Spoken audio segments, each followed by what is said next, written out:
Hello, hello. Um, Good morning. What a gorgeous morning, in my opinion. So the question that came often, I have no idea, like no idea what's going to come out when I sit to do this in the morning, but a few minutes ago. The question which comes up a lot for me is the basic human question of who am I? Tell me who you are. Who am I? Um, you know, folks who don't maybe contemplate a lot on a subject like that would think that's a silly question. Of course, they know who they are, and my experience is that for those of us who have been blessed to look deeper, we recognize that who we thought we were was not who we are, and because on the surface uh, we were told that we were a number of different things, maybe that we were Canadian or that we were Americans or that we were um, white or black, or that we were men, or that we were women, or that we were upper middle class, or that we were poor, or that we were smart in an individual basis, that we were, not so smart, or, so we had all these ideas and beliefs about ourselves, I was a bad boy. Troubled, right? Things like that, and a dreamer, and um, and the truth is that even as a young child, I questioned, you know, a number of questions. What am I doing here? Why am I here? What's the plan on the planet? And who am I?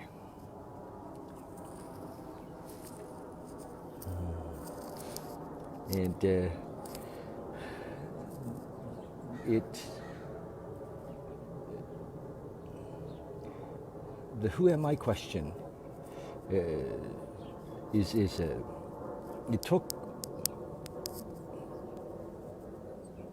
me, whoever this is, me, a long time to see that I was actually living out a projection based on assumptions that I believed I knew who I was, and and who I thought I was really all of the things that I'd been told as a child, and and so I struggled with that. Probably none of you can relate to this, but I struggled with that. I started reading books in my early 20s. Even before the search was on, and because it just seemed like something wasn't right, and that. But I didn't know what it was that wasn't right. I just knew that something wasn't right, and something in my beliefs. We have a lot of plane traffic. Can you guys hear the planes? Boss, the plane. And it's warm. I'm going to take my shirt off. So the, the positioning, I guess, of this idea that I knew that I was somehow more than what I thought I was, or that I was not who I thought I was, and this persistent idea that I wasn't good enough or smart enough, or and didn't fit in or didn't feel comfortable. So my way out for many years was to to drink, or drug or chase experiences outside of me. And in those experiences, I found a measure of, and in the drinking and the drugging, a measure of freedom for a short time. But it turned out that many of those things were damaging, and I couldn't continue to do that. And also, they were a bit of a dead end. You know, it was like a maze, and I had taken the wrong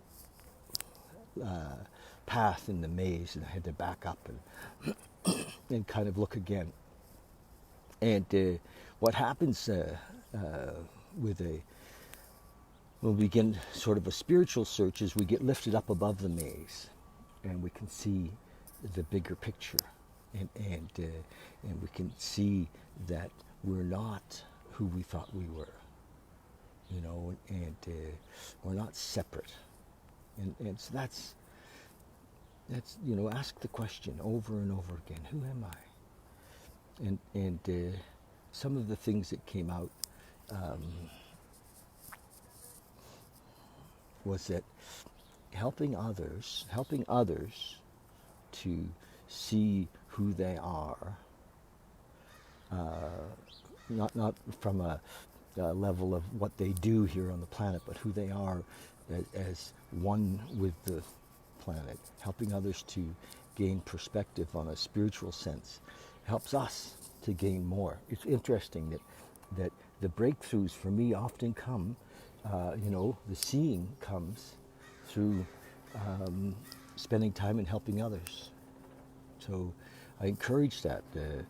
I have last night I was at a 12-step meeting, and one of the young fellows that I've been sponsoring came to me and he said, it's time for me to start to sponsor some other guys. And I thought, wow, okay, that's a beautiful piece that just happened on its own, you know. And when we're open to carrying a message of love, you know, because it's so hard to describe, you know, who we are. Are we love? Are we God? Are we one with the universal intelligence? Where is it? Where do we connect? And my experience is that through the teachings, a lot of the teachings of Dr. David Hawkins in his book Letting Go, which is a beautiful piece, you know, he shared that if we let go of things as they come up, and so we have to be able to perceive, you know, that A, we're not our thoughts. We're not our thoughts. Our thoughts, and there's no sense, I don't even need to go into what you know, where our thoughts come from, but we're not our thoughts. And so when things come in, like I'm not good enough, or guilt or shame, and you know, the mind is always friggin' going on, just to look at them and let them go. The trick is not to follow the thread, not to jump on the train. Just watch it as it goes by, like a cloud. Literally, I remember reading Osho years and years and years and years ago, and he talked about that analogy of the cloud, because it just disappears. The thoughts are like clouds, and not to get attached to them. Does the sky get troubled by the clouds? No. So you are like the sky, and as the cloud comes through, you just see it, conscious of it, you know, and let it go. And then as we let go of those clouds, of those thoughts, of those emotions, of those feelings, you know, and some of them are very strong, you know. Say we've lost somebody, our mom has died, or a child has passed away, and we're justified. You know, it's our right, and I'm going to, you know, I'm angry and feeling the anger, you know, with a justification. It's actually a bit of an arrogance, really, you know, but we're going to hang on to that because it becomes our story of who we are. I'm the man or the woman who's partner passed away, you know, and just let it go. It's a fact if somebody has passed away. And a certain amount of grieving is, you know, we feel and let it pass through. It's a fact, you know, and then we be like the sky. And we're so much more than the events that happen in our lives. So much more than what our grandmothers and mothers and fathers told us that we were or we should be. So that's the peace. You know, we're that moreness. And Hawkins said, as we let those things go, we return to our natural state, which is like the sky. We are the sky. In this analogy, you know, we are the one. And as we grasp that, is not from a belief, but from an experience, as we grasp that from an experience, it's like, wow, we feel it. Nothing can hurt us here. Nothing is meant to hurt us here. It's all for us. We are one with it all. You know? And it's so interesting that ego says, no, I can't be one with God. I'm separate from God. Well, don't think of it that way. Just allow that, you know, the tree, we see the tree and we think, my gosh, the tree is, you know, it's a creation of nature, of God, of universal intelligence.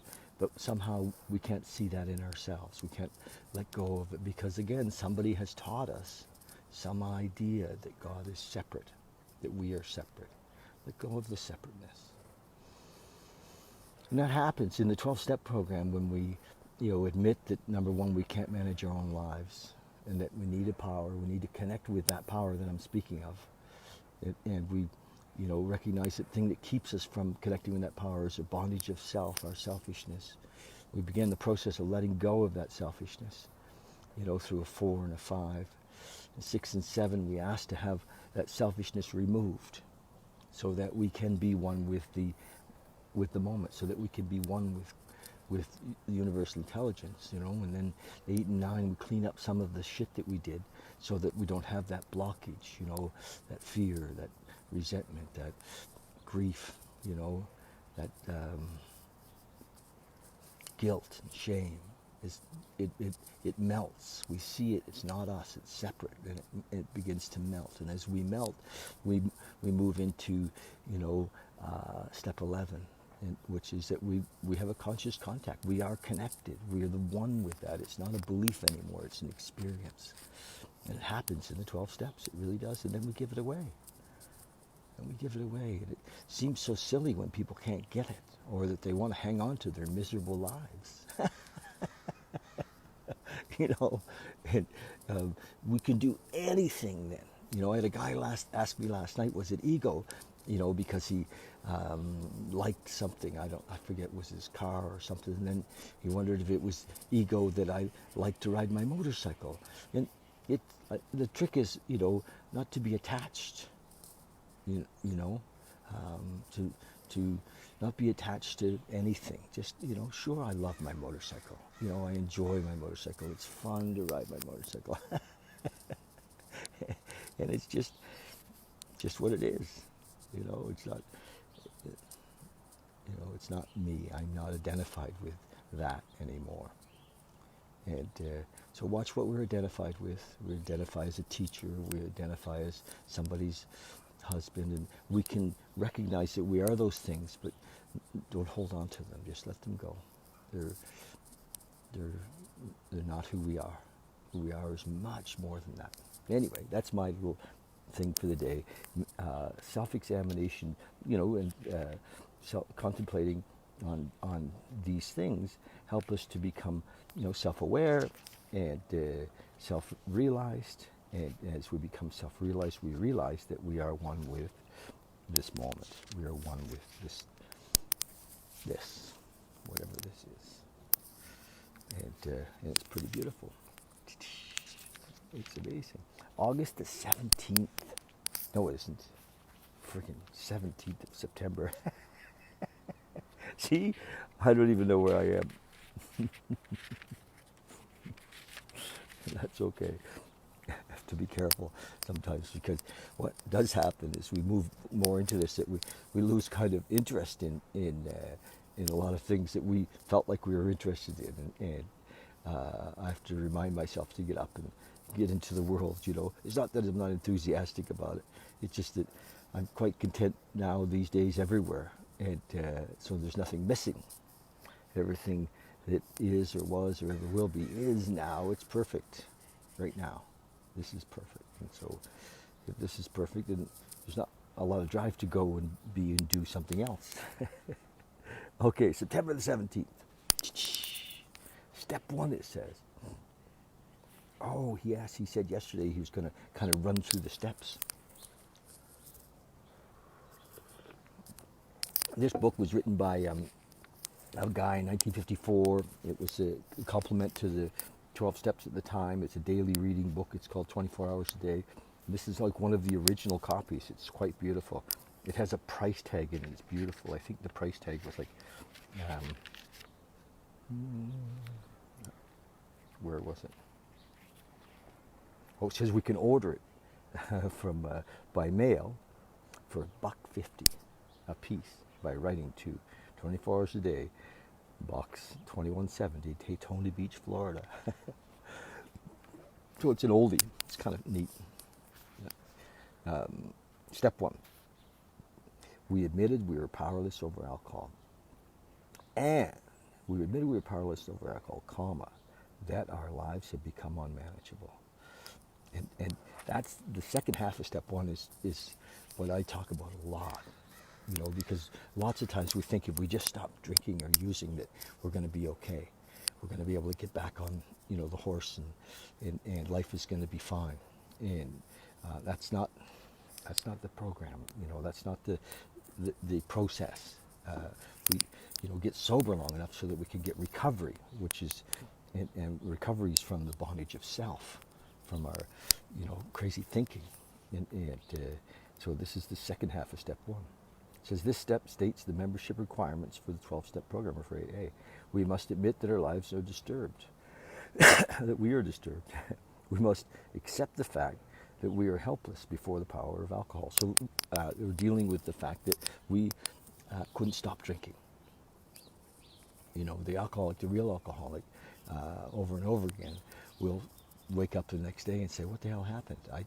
I wasn't going to do that again." And so we lose the power, the choice of whether it's drink or not, or whether when we start to drink that we go all the way. We must accept the fact that we're helpless before the power of alcohol or drugs or whatever our addiction is. We must admit that we're licked as far as drinking is concerned and that we need help. We must be willing to accept the bitter fact that we cannot drink like normal people. We must make, as gracefully as possible, a surrender to the inevitable fact that we must stop drinking. It's difficult for me to admit I am different from the normal drinkers. So he's focusing on the drinking part. In my conversation on these mornings, I talk about, the fact that we're addicted to our beliefs. We're addicted to our selfishness and self-centeredness. We're addicted to fear. And it talks about that later in the book, that we can no more change our persona on our own without God's help than we could stop drinking. So we get deeper into that in the 12 steps. Meditation for the day. Show us the way, he says, O Lord, and let me walk in thy paths. There seems to be a right way to live and a wrong way. You can make a practical test. When you live the right way, things seem to work out well for you. When you live the wrong way, things seem to work out badly for you. And when I'm living selfishly, when I'm in fear and living like what's in it for me, I'm measuring, always measuring. The ego's always making up meaning, and this must mean this and that must mean that, and how does it reflect on me? So the wrong way for me has got me in the middle, me. So if you're wondering what's one or the other, one is us being in service, and how can I make a difference, and how can I serve thee, and the other is what's in it for me, what we're in fear that we're going to lose something or not get something, or and me, selfishness and self-centeredness. That's the root of our troubles. Um, it says, you seem to take out of life. You seem to take out of life about what you put into it, he says. If you disobey the laws of nature, the chances are that you will be unhealthy. If you disobey the spiritual and moral laws, the chances are that you'll be unhappy. By following the laws of nature, the spiritual laws of honesty, purity, unselfishness, and love, you can expect to be reasonably happy and healthy. So that's, his piece on that. I think that even without realizing ourselves, just by living those principles without knowing the basis of them, we can have an amazing life, just living the principles. But there's something beyond that level, a knowingness. And it talks about it in the promises in step 9. Read them. The promises in step 9 talk about a conscious contact. Meditation for the day. Show us the way, O Lord, and let us walk in thy paths. I guess I just read that. Prayer for the day. I pray that I may try to live the right way. I pray that I may follow the path that leads to a better life. So it's just beautifully written by a man in 1954. It's a little dated in his conversation, but it's beautiful. It really is. A couple of quick things. I've decided, well, it's become obvious to me that we're going to read this. It's the Bhagavad Gita. And starting in early October, I'll let you know as we get closer to it. So order a copy of this, the Bhagavad Gita. Actually, I'm going to see if I can, the next day or two, if I can put an Amazon link on my, on this. And I'll start an event too. So that we can be invited to the event. But I'll actually do it through Zoom and through Restream, and so we'll do it live on Facebook and live on YouTube at the same time. We'll try to do it at a certain time of the day. And it's a beautiful book, the Bhagavad Gita, man. And I may not do it daily like I'm doing the other reading. I might do it like 3 days a week or something like that. But we'll see. So the Bhagavad Gita, we're going to read it together. It's a beautiful text. It's a beautiful text. So, and I'm going to get some history on it too, so we can explain where it came from. Hawkins says that it vibrates over 900, which is, Christ consciousness is 1,000. It's a beautiful. If you don't know what I'm talking about with Hawkins, read his stuff too. Amazing guy, Dr. David Hawkins. So that's it. The other thing is meditation on Monday evenings, 7:30. Join us either here or come. This last week we had. It's like that guy's going to land right on top of me. Can you hear that airplane? Anyway, last week we had 6 or 7 come to my house, and we've got room for a dozen to be together safely without, spreading the virus, if you will. That we're trying to be conscious of that, because Monday night 7:30. Join us here or join us online, Facebook Live or YouTube Live. Okay, I think that's it. Bhagavad Gita. Yeah. Okay. Love you guys. Check out my website. I have a website that, and I have lots of stuff on there from kind of meditation stuff. I'm going to clean it up a little bit too. If you know anybody that knows WordPress, I could use a hand with that. Okay. That's it. Love you, and we'll talk soon.